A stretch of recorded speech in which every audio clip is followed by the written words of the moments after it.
Ladies and gentlemen, welcome back. This is Caffeine and Creatives. I am your host, X.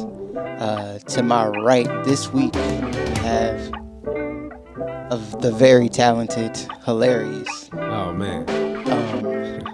I don't even know how to go down your resume because it's just like all around entertainer. Willie Hyn, how you feeling today? Man, I'm blessed, man. I'm blessed. I need a chiropractor. Other than that, I'm blessed. Straight up, dog. I'm just give you the facts, man.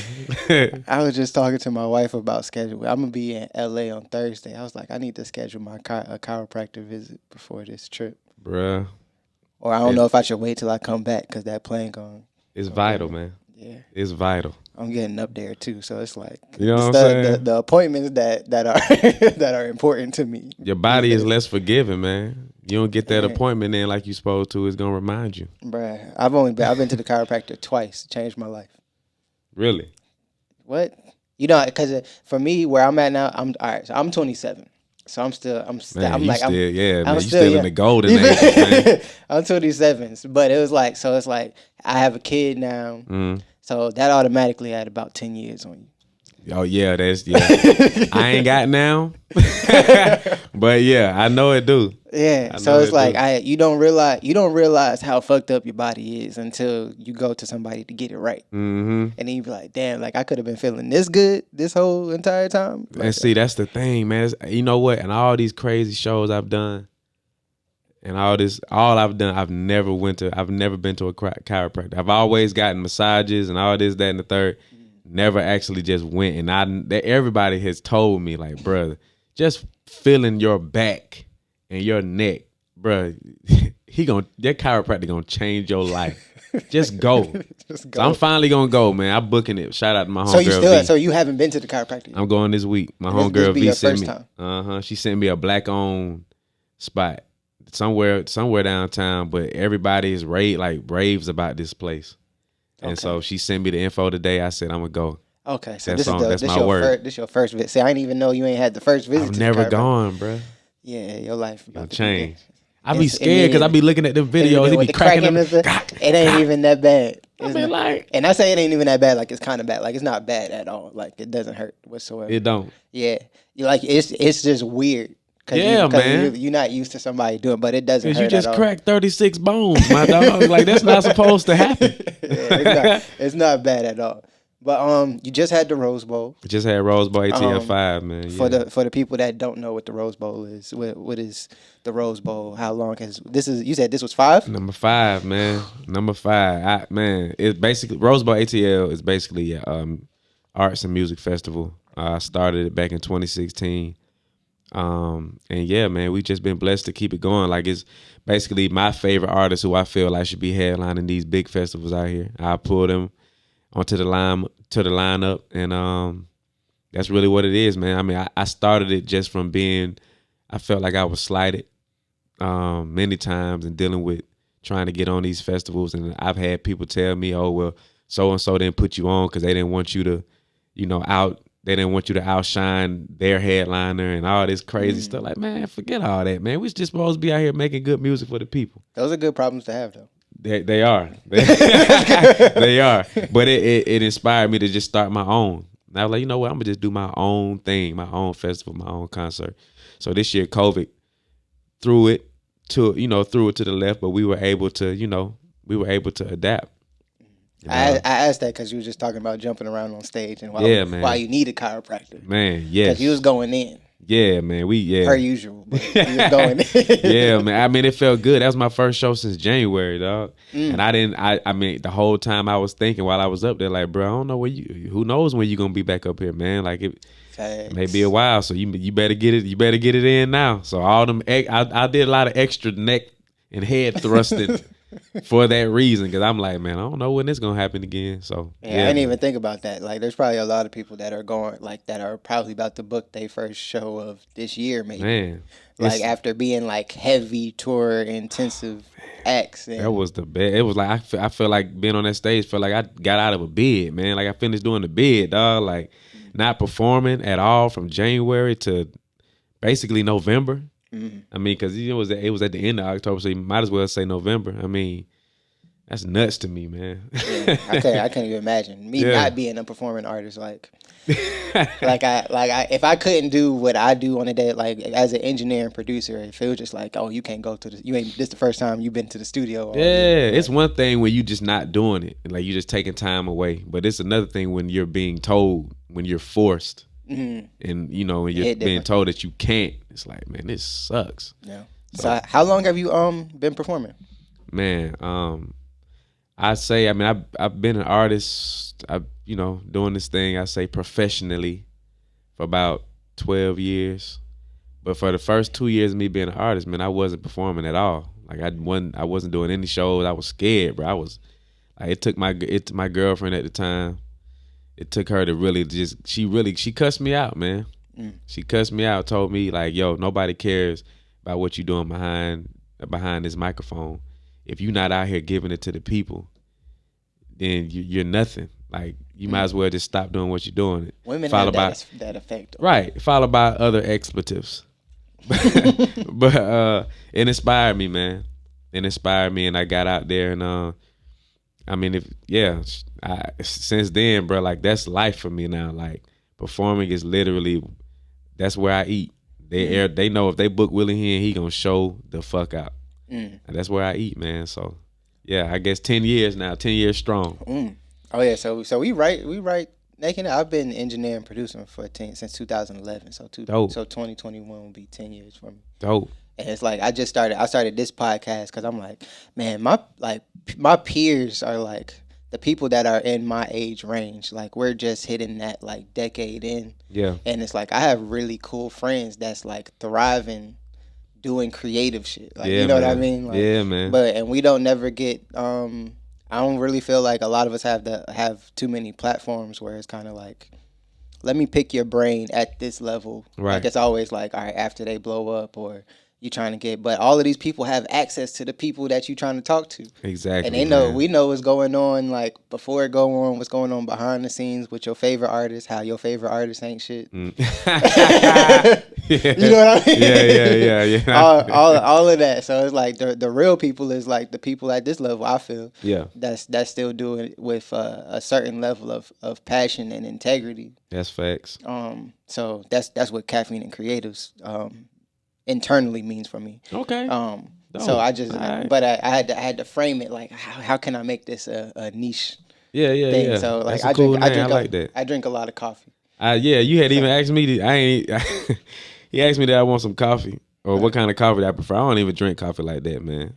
Yeah. So usually when people come on here, my first question is, what is your caffeine of choice? But it's never about coffee. It's more so it's like, what is your wake up and go get it? Like this, like, all right, I'm about to be in my bag. What's my caffeine, quote unquote? Oh, I got. Okay. I dig know what I mean? that. I dig. What would that be for you? What would that be for me? Some good old ganj. No, I'm just playing. You know what? And I'm gonna tell you, I used to start my day off with just smoking the best weed I could just get my hands on. I stopped doing that, man. I don't. That's not the first thing I do anymore. I normally I normally run about 6 miles a day. That's my caffeine. If I can go get up in the morning and do that, and come back, get my prayer and meditation on, then I start smoking. I feel that, man. I used to run. I need to get back to running. Man, that's my thing, man. That's why people be like, man, people think I get on stage and just be drunk or just lit, but that's really like work. I be working out, man, because to be on the stage for an hour plus doing all that with a band, right? You got to be in shape. So I don't like to fall out of shape. That's the worst, man. You fall out of it and you try to get back in it. Yeah. Oh man, it sucks. So I try to stay on as much as I can. So yeah, I would say that's my caffeine. True, I feel it. So where did you're from the Atlanta area? Yeah. East side of Atlanta, Decatur all day, you know what I'm saying? Grew up in Stone Mountain, but I was born in Decatur and then moved back to Decatur. It's all about 5-10 minutes away, but True. Yeah, I'm from Virginia. So it's like Atlanta I've been here since 2015. Okay. Maybe. I'm just now starting to realize when people say what side they from, what that actually Ah, means. okay, yeah. So it's like I know I know where the east side is. Uh-huh. I know where the west side is. But when people be like, "Oh yeah, he a west side nigga," I don't even know. Like that doesn't mean nothing to me. Now it's Yeah. starting to mean something to me. Yeah, now you kind of now it's catching on a little more. Yeah. Now it's catching on a little bit more. Yeah. Get a what is a little bit of your backstory professionally and maybe even personally. Oh that, God. that like it doesn't. You don't have to get too deep, but like some of so we can know where you're at. Like we know you as the hilarious Instagram stories and Mm-hmm. comedian and entertainer and performer like with crazy energy. Like how did we get to this point? Oh man, I mean, that like mixing the comedy in with it, I think it's just one of those things where it's like I remember back at one point being an artist where if you rap and sung, like you were like, oh shit, like you were really doing it. Like you were, you know what I'm saying? And we're at a point now where everybody do that now. Fact. So now it's like, well, what else can you do? And I mean, to really continue to stand out, you got to be able to offer that what else. And so that what else for me was comedy, man. Like I just shout out to it really started with Snapchat. My Snapchat page used to be wild as hell. And then people left Snapchat. A lot of people left Snap and they went on to Instagram because Instagram stole, well, I don't know how that worked out. But Instagram basically took the same format with the stories.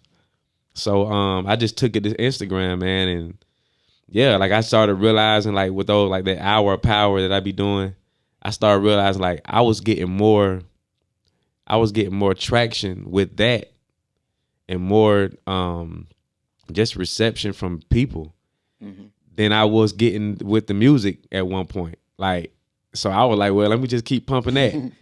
But it's nothing that I really be trying to do. Like some days I don't even do it. I may go 3 days and I don't do it because it's nothing. I gotta wake up there. I gotta be funny. It's just natural, man. If I feel it, it's just like with music.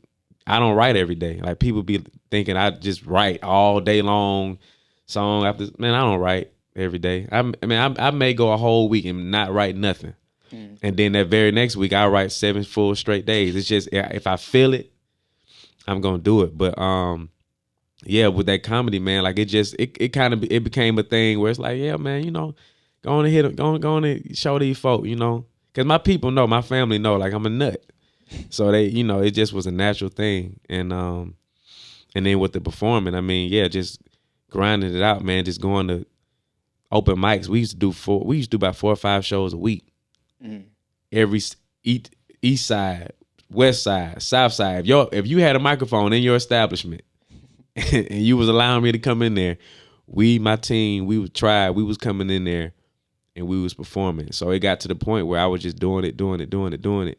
And I stayed consistent with it and formed the band. I was signed with Jive Records and Jive dropped me. They didn't even give me a damn chance. They signed me. They signed me and dropped my ass. You know what I'm saying? I had my first single with Crime Mob, Princess from Crime Mob. Did you fuck with the single? I didn't like the song. I wrote it. It was my song. I didn't like the shit though. True. Okay. And so I be wondering when people, not to cut you off. Nah. I be wondering when people when we have those situations and it's kind of like it didn't work out. It's like I be hating when stuff doesn't work out off of stuff that I didn't fuck with. Yeah. I was just becoming Willie Hyn at that time. Like they signed me. My name at that time was Sir Will, but I was becoming Willie Hyn. Like I was starting to study more. I was fine. Like that's really that's around the time where I really found out who Prince was. Like we all know who Prince was. Everybody know Prince, but I didn't really know Prince and his music until around that time. So I did the single with Princess from Crime Mob, and I was sending like after that record became the single, I was sending them like records I'm doing now type stuff, and they was getting them records like we don't want this shit. We want the traps. We want the ratchet stuff. Stop sending us that. And I just kept on sending them like, you know, what I'm on now. And they were like, all right, well, you keep on you keep on doing that shit. You keep on, y'all go ahead on with it. And so when they dropped me, that's the next day I formed my band. That was the very next day. What year was this? This was 2000 and I would say 11. Okay. 2011, 2012, but we still wasn't really doing.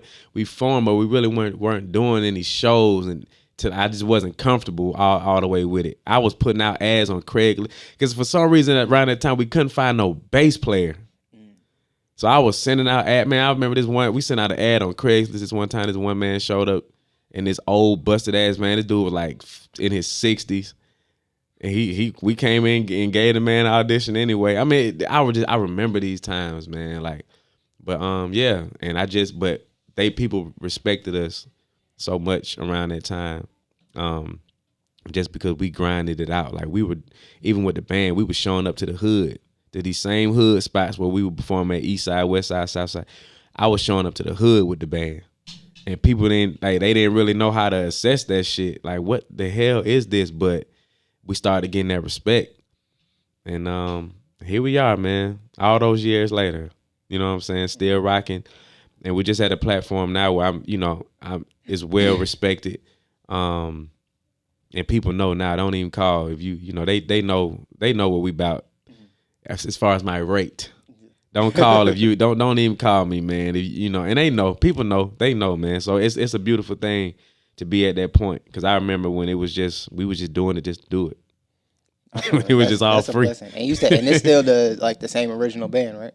Oh no, we had my band at that time when I first started. We were the Rose Parade, and some of the members left. Well, they all left, and then I started another band called Confetti Rose, and then some of the ones from the Rose Parade came back, and so basically my band now is like the best of the Rose Parade and Confetti Rose combined, but it's just Confetti Rose now.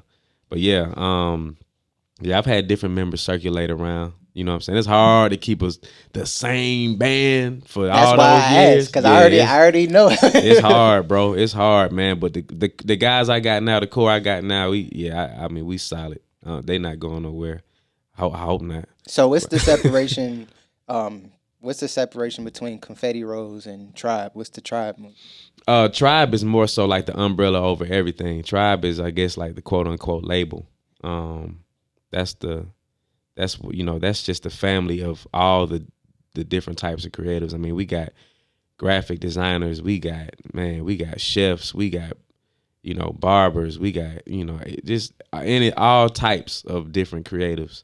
And then Confetti Rose is up under that. I mean, we have a band, we have so much to offer up under Tribe.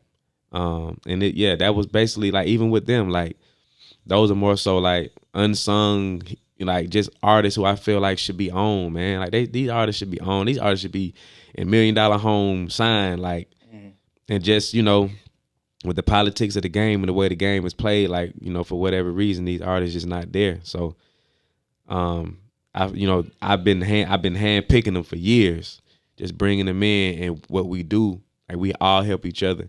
At the end of the day, it's like a little family, man. Like we really be helping each other, all down the line.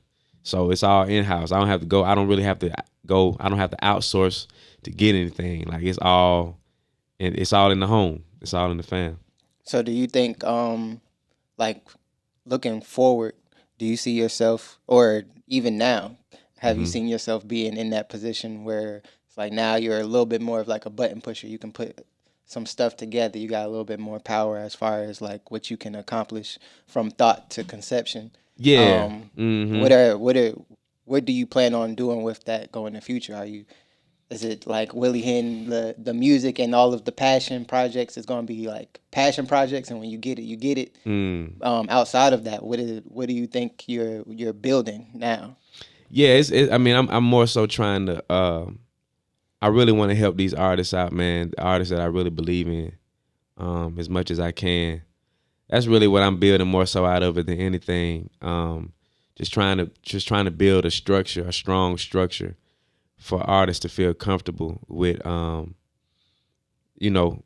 letting out, getting out their dreams. You know what I'm saying? Like, and I'm feeling like I've been more so sent for that reason. I mean, I'm doing what I'm gonna do what I do regardless, but I just got a heart for like for art, for real, true, solid artists, man, who don't conform to what these labels want and all that. You know what I'm saying?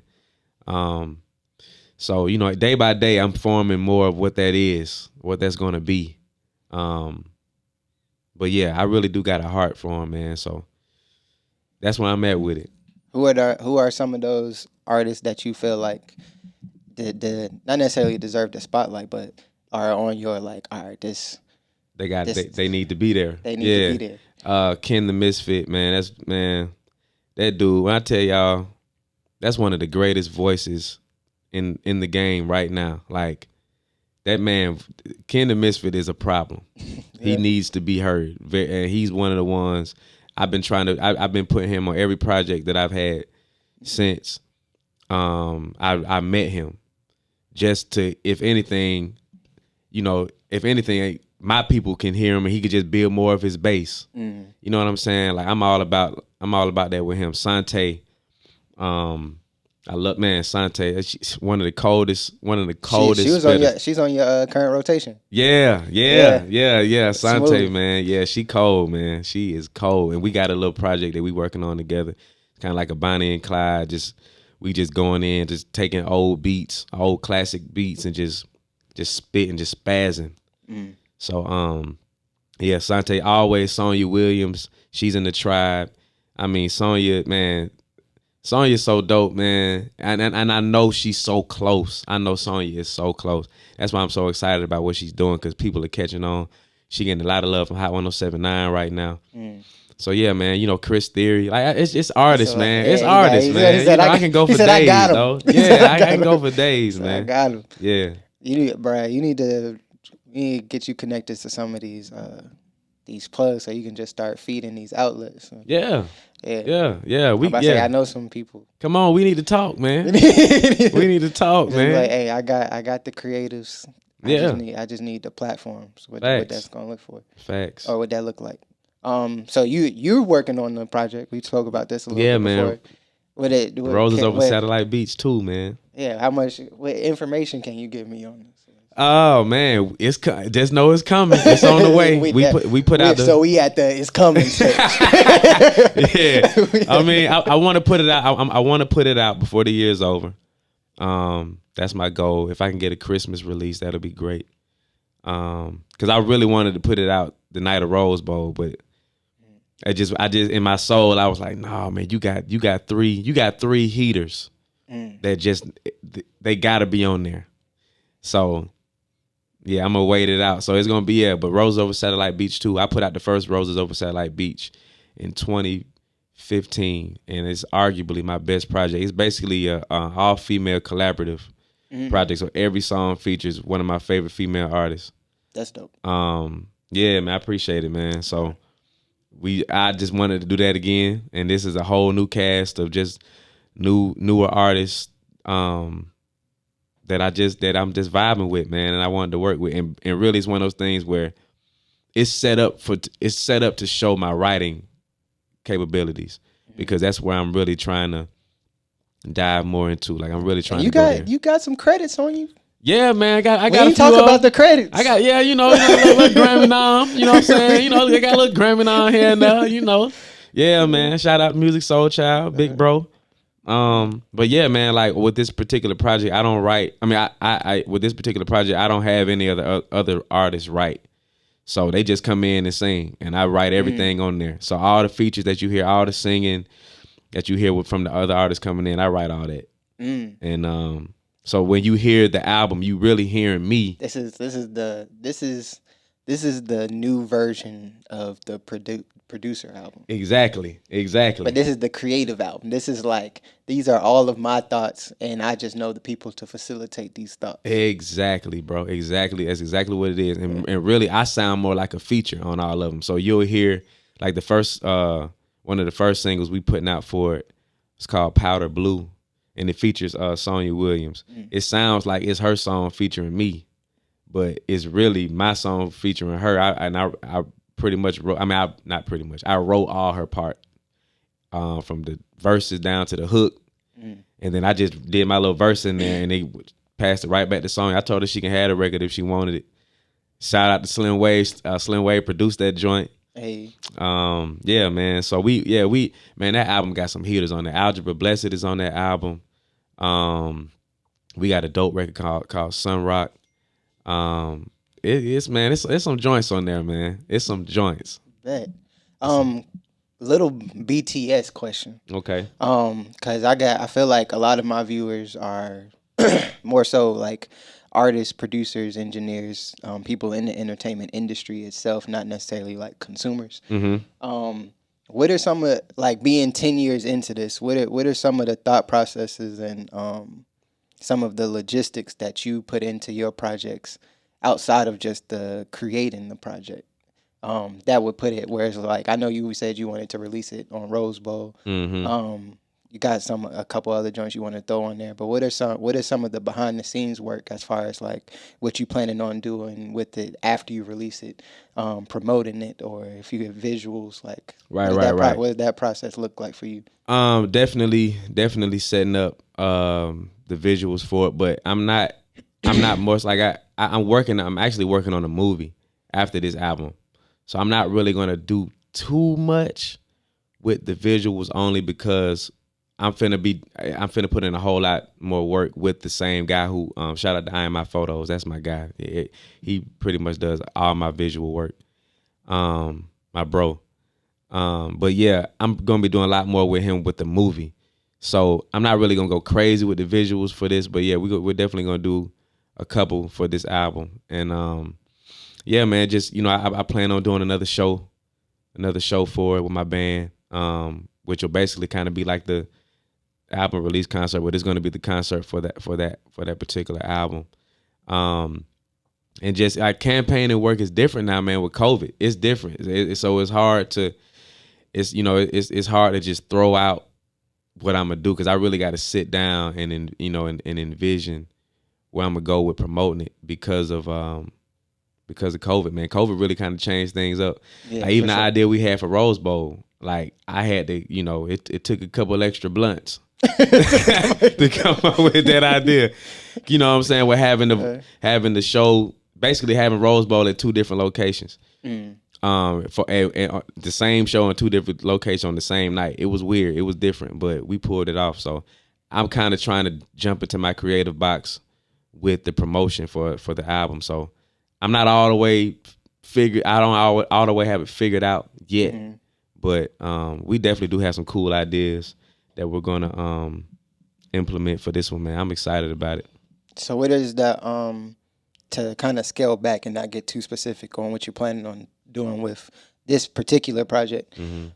What are some of the, if you have one, some of the things you need to check off on your checklist before you're just like, all right, I'm ready to give this to the people?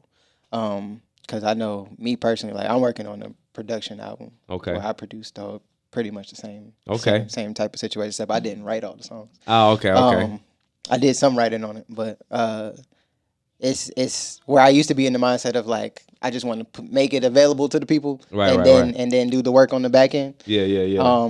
Can't really do that no more. Yeah. That don't really work. Yeah. And it's a lot of logistic stuff where like people don't see, like when you be like, all right, I had to push back the drop date for all of these other reasons that consumers wouldn't even realize. They wouldn't even, you wouldn't. Mm-hmm. It's like, all right, we had to upload it. We had to do all of this other stuff. I had to make sure the admin work was right. Make sure all the credits. I had paperwork I had to get done. Yeah. I had to make sure people get credit. So I ain't trying to get Lauren'd out here. Yeah, right, exactly. All of that, people don't really see all of that. And I'm sure you had like, was it more so production on there? You have a lot of your band playing some live instrumentation on there?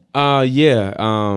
Shout out to Sherrod Virtuoso. That's my guitarist, man. Wait, Sherrod done played for everybody in the game. Sherrod is everybody's go-to. Sherrod is that dude, but I've always put Sherrod on my biggest records. Allison Wild, both of my guitar players. They're on there. My bass player, Steve, Yeah, man, like a lot of live sounds. My saxophone player, Stagger Lee. Like I gotta, I'm We adding a need to lot bring more. sax back. Yeah, man. I play sax. Yeah, I've been That's adding a like lot more saxophone in my music lately. A lot more. Like I'm kind of in that point where it was all rock, guitars. You know, kind of like around the Prince Purple Rain 1999 era, and then when he moved on to Sign of the Times, you heard the horn sections and all that. I'm kind of getting to that point in my artistry now where I'm including a lot more horns in my stuff. So yeah, it's just this is a more of a feel good. It really was supposed to be a summer album. It really was supposed to be. That was I was shooting for that. But we just it was so much going on. But the sounds and the vibes are real, just feel good. It's like a yacht party. It's just real feel good stuff. So y'all just gonna get it when it's cold. So you know what I'm saying? But it's yeah, it's like my older stuff, it's real like I guess like real ballady, slower, and this stuff is like more up tempo. Like I got a house record on here. I've never done a house song.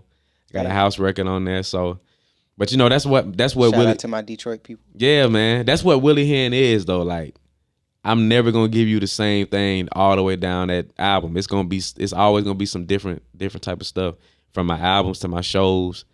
I mean, it's just all types of different waves. But yeah, man. It's certain little things I got to get done. Like like mixing on certain ones. Like that mixing and mastering is something real. When you first putting music out, you don't care nothing about that. If it sounds good, you listen to it in the car one time, if it sounds good, it's in there. But, that's what I've been trying to pay more attention to, that mastering. We get into the detailed part of our careers now. Yeah, like man. The idea is easy now. Yeah. At this point, it's the little details now that we really paying attention to. Cause yeah, I got all of my friends.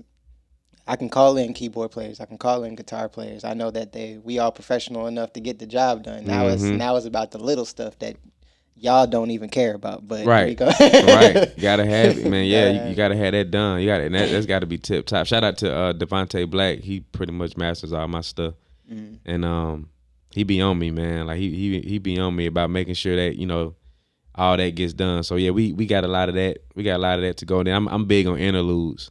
So I there's certain interludes that I want to add to it to make it just flow. I just wanted to, to just all the way flow. My girl, my homegirl Tierra Brooks, she's gonna be adding some poetry on it, and yeah, man, it's gonna be a vibe, man. It sounds like a vibe. I can tell by your current when you send me your current rotation. I listen to all I've heard most of them. Mine is like the one from your girl Shantae. Yeah. That's my smoke record, man. Yeah. But I listened to it. I was like, oh, really on some vibes. Like, yeah, just man. Be chilling. Like you would think this man be turned up, but I can tell. I can tell when people ain't around. I be chilling, bro. I be chilling, bro. I guess people see me on stage, they just think I just be lit all the time, and I am an old man, bro. I am granddad. I just like to chill, and that's just where I'm at, man. So yeah, that current rotation is are we gonna tell them what they were? You can tell them show? Yeah, for sure. You could tell them what was. Usually, I just asked if you had like some favorites that was on there. I take the current rotation and I post it as a blog post on my website. Oh, dope. That drops the same day as the interview. Dope. But if you want to tell them what was on there, so they could look out for it. Maybe some of your favorite ones, because you had some. It's like I could tell. It's very groove and intensive. Like you a Dilla fan. Yeah. Oh yeah. Yeah. And that's from being around music soul child. I mean, even before music, even before I was linked with music, I was a Dilla fan. But when I got with music's team, he is that is God to music. Yeah. So I really grew more of an appreciation and love for what he does. So yeah, I'm just all about that groove, man. Yeah, that's so like it got to slap, but it got to be smooth on top of the Facts. slap. And I peeped it. I was like, okay. Yeah, man. What was on there? Her, Hold On. Love that song. The live version is even better when she performed on Saturday Night Live. Oh yeah, amazing. What What else was on there? You had the Duckworth record. Duckworth. His whole album could have been on that playlist. Yep. That man's album is amazing. Matter of fact, I could pull up because it was a couple artists that I'm not familiar with, but I listened to it and I was like, this my vibe though. Yeah. It's like you hear stuff, you be like, he's like, I don't know who this artist is, but this is. Like, I didn't know who it was. I know you talking about that artist. I Am Nobody. I Am Nobody. I didn't know who the hell that was. They were nobody to me. I didn't know who the hell that was. But I heard that record with Emma V, and I was like, yo. And she got whatchamacallit on that record too from TDE. Who? You talking about Zachariah? Yeah. I saw it on there. I was like, okay. I felt him on there. I saw his name, and I was like, I feel like I should know this record. Yeah. Because you got features on here. But man. you had that one. You had I don't even know how to pronounce it. Is it Fouché? Oh yeah, Fouché. Yeah. Pillow. I love that record, man. I love that record. I found out about her through a random TikTok post. Okay. And just I need to. I don't be on TikTok. I don't be on there either. I don't be on social media like that. I don't be on there. It was the TikTok post had made it to somebody had put it on Facebook, and that's how I saw it because I be on Facebook. Yeah, I feel like I need to get on these these younger platforms just so I can. I be saying that, bro. That TikTok shit is a headache, man. I ain't even trying to post. I'm just trying to see what's going. Like I feel like I feel older because I be feeling like I'm not in the loop. But I at least want to not fuck with the shit. That's going on. I don't even know what's going on to not fuck with it. But it's a whole lot of shit that's fuck wittable out here. It is. It's some dope shit on there. I just be like, man, like I think I started it off the page, or I need to go back and redo it. Because it's it's certain videos that they'll send you, like you got to get them your preferences, and then those are the type of videos that they'll put on your page. But I think I just did that wrong because I be saying a bunch of bullshit on mine. So I stopped going on there. It's crazy. One other question. So this is part where I like to try to give some knowledge, as I would like to think we're seasoned in what we do. Yeah. At this point. And I usually try to aim it towards coming right out of high school, just for the fact that that's I feel like that's a pivotal choice making part of your life where you like, am I about to go to school? Am I about to me? I had to split the fork in the road between following a passion route and something I felt like I was gonna get paid for after I graduated. Some people have is school worth it conversation at all. You know what I mean? That thing. But just some tidbits that you could take away from your career, where it's mentality wise, going through that transition and following your passion, whether you're being a creative or not being a creative.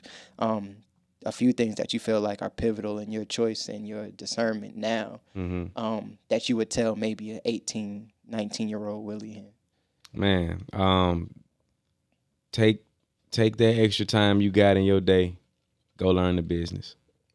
I just that's one thing. If there was ever a failure for me, it would be that I just didn't learn it when I should have. I didn't take the time out. I just always believed in my manager got me and all this, and I don't know why I believe that because I ain't never really had management like that just fully, just stuck with me till for the long haul, but I always believe, whoever manager gonna manage me, they got me, they gonna, they'll do all that. I just need to concentrate on the music. But it's nah, man, that's that old 90s mentality.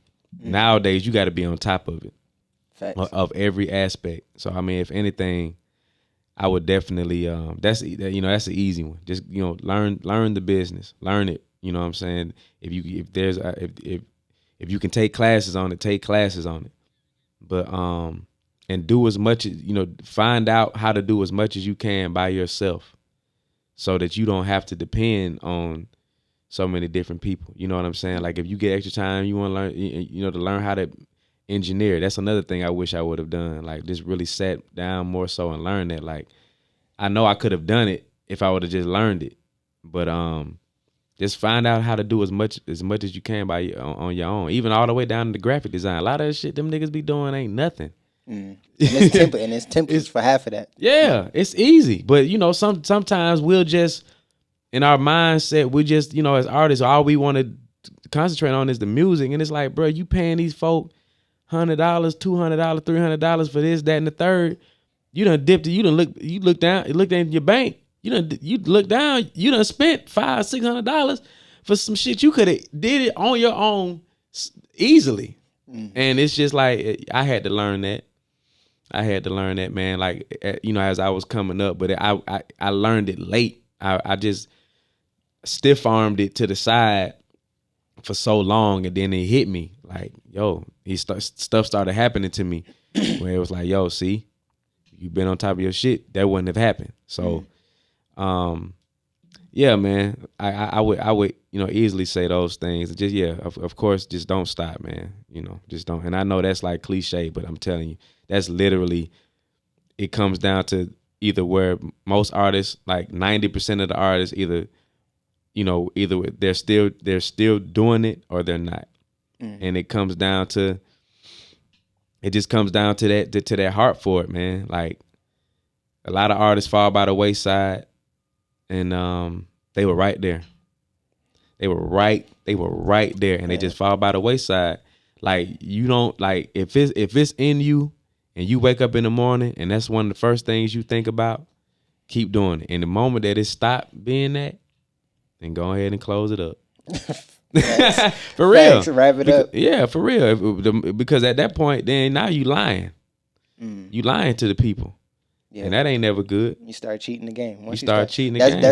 That's one of my things. It's like, as much as I love doing what I do, whatever I'm doing that day, like whenever I get to the point where I feel like, all right, I'm cheating, like I'm cutting corners, and I know I'm cutting corners. Yeah. Like it's like, all right, I don't need to be doing this. Yeah. Either I don't need to be doing this, or I need to go take a break. Yeah. So I can miss it. I need to miss it a little bit more, so I can be passionate about the process. You know what I mean? And one of the worst things that you can hear is when somebody else notices.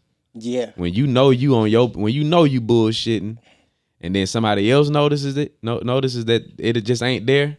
Oh man, that's suicide, man. So just keep going, but the moment it's just not real, just stop, man. Stop, because you got other people that are pushing for you, and if you don't believe in the shit, then they don't need to be believing. Relieve your people. Let them go on and go do something else. Facts. You know what I'm saying? So those are tidbits for you, 18-year-old. Get some tough skin, because it gets real out here. And I always tell people, I always say like 18, 19-year-old you, but that's because of the tone that you use talking to a younger person. Yeah. But all of this is applicable if you 30. Yeah. If you 25 and if you 22 and graduated from college, this stuff is still applicable. Yeah. It's just sometimes when you get older, you just realize how to be the parent to yourself. So it's like that's a bar right there. So it's a bar. So it's like I feel like when we frame stuff out, stuff started making way more sense to me when I started talking to myself like I talk to my son.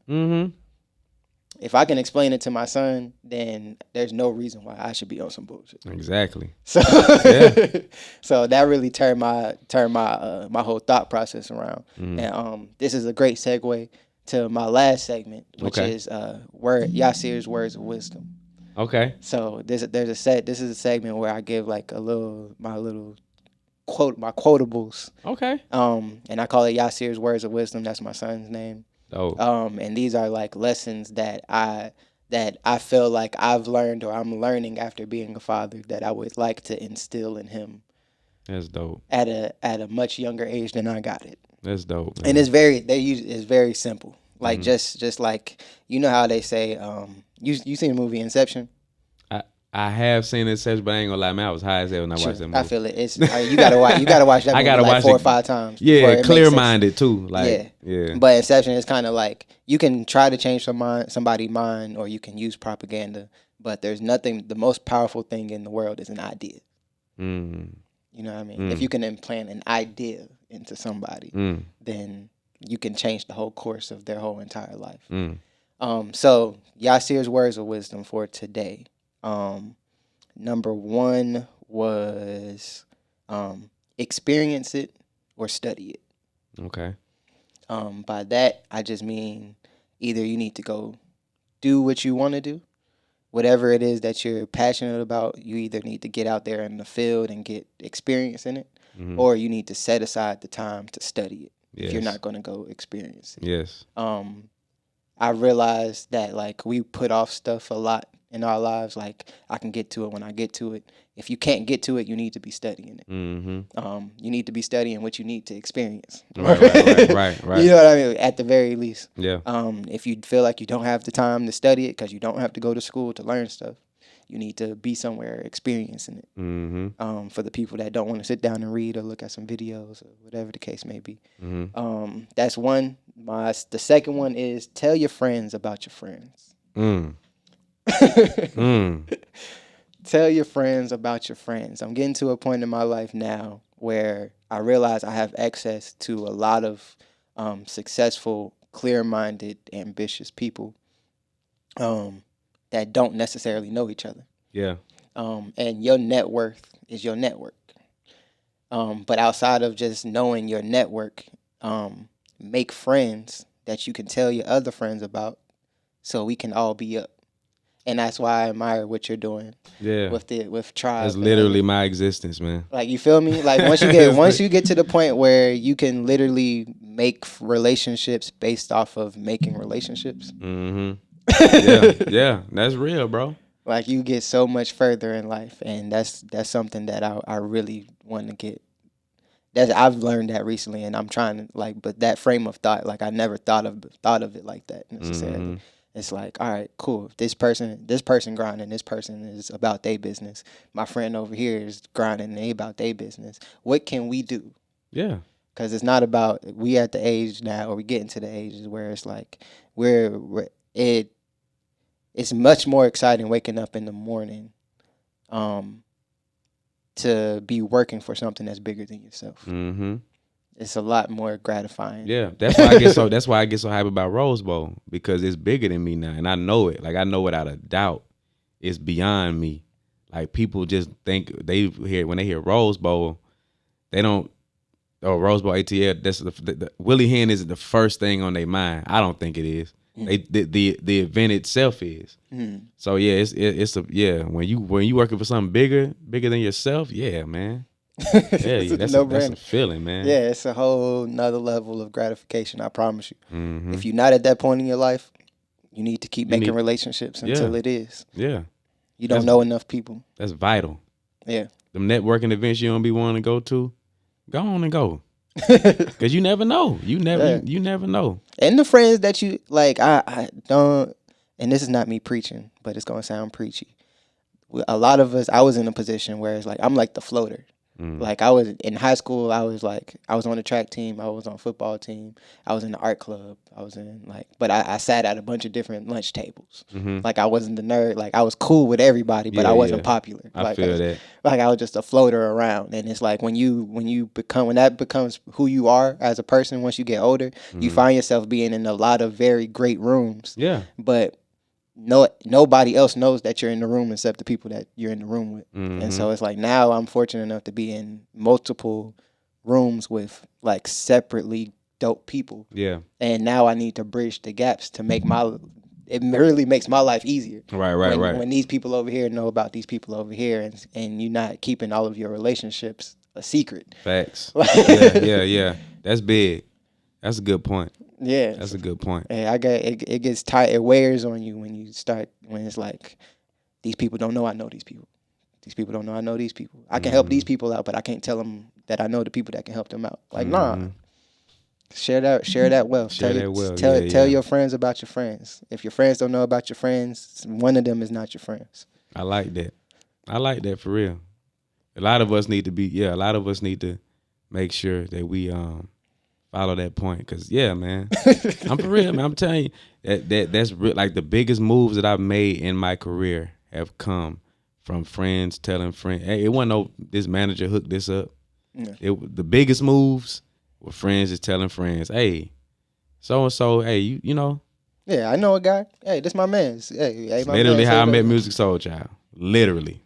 And it'll change your life. Change my right. See what I'm saying? Shout out to Jay Troy, because he was that friend that told Music, which was his friend, told Music about me. And then next thing you know, I ended up at his studio. But that's, if he wouldn't have done that, then that would have happened. Yeah. So that's a great point, man. Y'all need to do that. Stop being stingy. That's what you start saying. You're just like, I'm thinking about it. You're like, damn, that was. You start thinking about stuff and you're just like, yeah. Yeah. Because now I'm just thinking about all the times where like that's applicable to my life. And it's just like, all right, cool.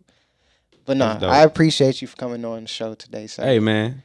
It was a good time, y'all. It was a great conversation. Yes, sir. I'm sure there was a lot of gems that somebody can take away from this, which is what I aim for. I'm not gem searching, but I know through candid conversation, there's a lot of stuff. Hopefully there's some stuff that people don't really know about you that you might have talked about. That's like, at this point, because, you start leveling up and it's like people start gravitating. Your following is getting bigger. Yeah. And I always think it's good to have like these little moments where your new followers can kind of get caught up. That's dope, yeah. Like, you know what I mean? Like the people that see you and you're already up here and you have these platforms, it's kind of like, all right, who am I following? Mm-hmm. Yeah, so, that's dope. That's dope. I like that. I appreciate you again, sir. Hey, man. Anytime, man. Anytime. Shout out to Jeremiah hating ass. Shout out to Jeremiah here at Atlanta Sound Factory. That's where we at the studio. Yeah. That was the friend that told the friend about the friend. See, there we go. See what I'm saying? You see how you follow that? That was the friend that told the friend about the friend. So that's how we here, dropping these gems for y'all. This is Caffeine and Creatives. Y'all be easy. Willie Hyn. People, thank y'all for watching, man. Thank y'all. And we out.